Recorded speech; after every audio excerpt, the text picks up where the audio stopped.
Whether you are doing some kind of research project, dissertation, thesis, or maybe you are studying marketing, you will probably need to know the difference between primary and secondary research sources. And today, I'm going to tell you what that is. If you're new here, my name is Dr. Hayley Stainton, and I am a university lecturer who's marked a lot of dissertations and research projects, so I'm giving you all of my best helpful tips and advice in this series of videos that's all about writing a research project. So the type of research source that we are all naturally more familiar with is secondary data. Now, secondary data is something that has been researched, is data that has been already collected by somebody else. So when you read an article in a newspaper, or you read a book, or a research paper, or most things you read really, they are examples of secondary data because you yourself did not go out and do any physical research. Somebody else did it. These are the kind of sources that we see most commonly in our everyday lives, and these are the kinds of sources that most of you have probably used throughout your course up until now. And you're probably watching this video because you need to conduct some kind of primary research. Now, primary research is something that we don't always do all of the time, and it is something that is new to a lot of us. But it's actually really simple. Primary research is essentially research that is undertaken by you. Now, this does not mean research on the internet, because that is doing research using secondary sources, because somebody else has already written that and you're just taking what's already there and putting it all together. Primary research is when you go out in the field and you do your own research or your own study.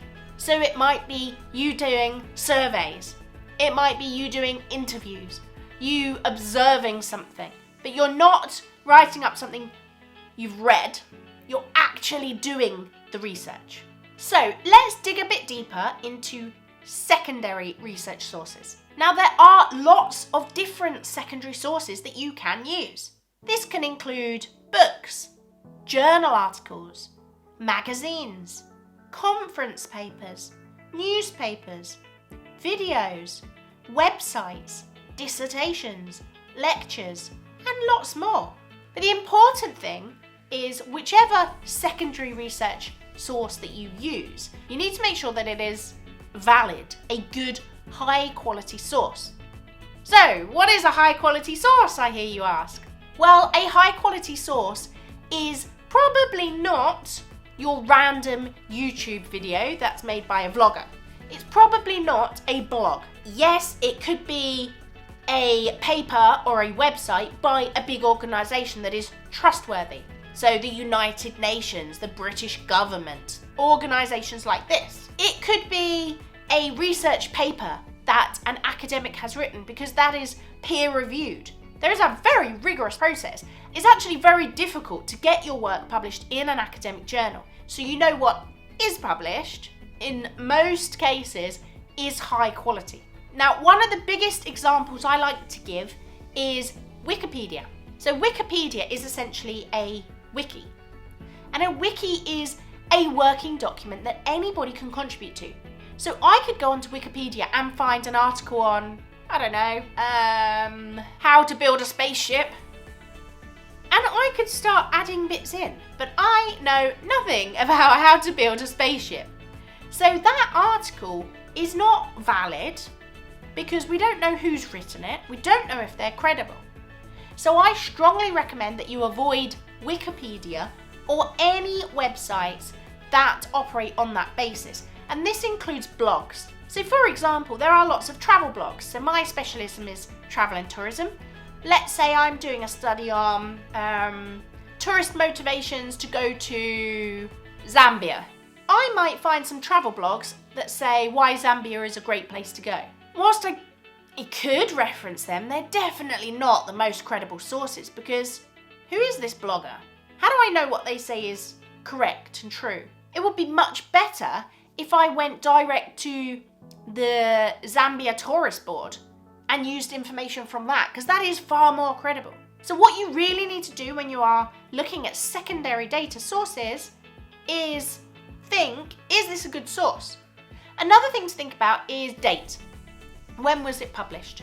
Some topics don't really change, and it doesn't really matter when the year of publication was, but others really do. Let's say, for example, I say there are 500,000 visitors that go to this part of Zambia every year, but my reference is from 2002. That's not correct anymore, is it? That's 20 years old. So you need to think about when your reference was published as well.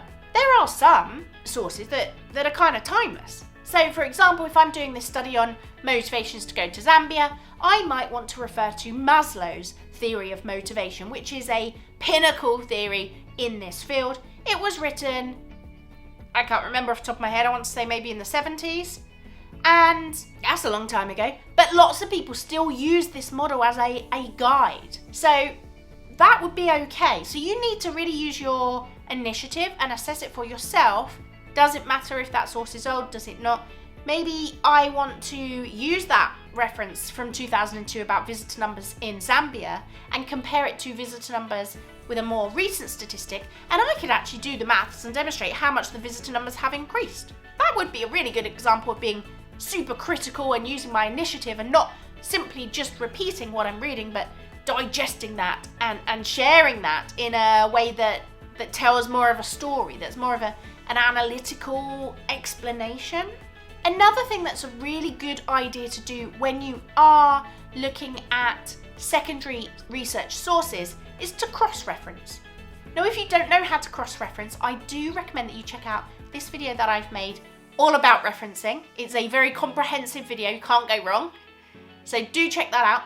But if you already do know how to do that, I recommend that you do cross-reference. So this essentially means that you will look at multiple sources and reference multiple sources. So you might say, these 5 different authors all say the same thing. Or you might say, this author says this, but this author disagrees. That shows you've done lots of reading, that shows you've got good understanding, good topic knowledge, and it shows that you've put in a lot of effort, and that will help you to get higher grades in your work. Okay, so let's move on to primary research. As I said before, primary research is when you yourself are out in the field collecting data or collecting information. It has not been written by somebody else. There are lots of different ways that we can collect primary data.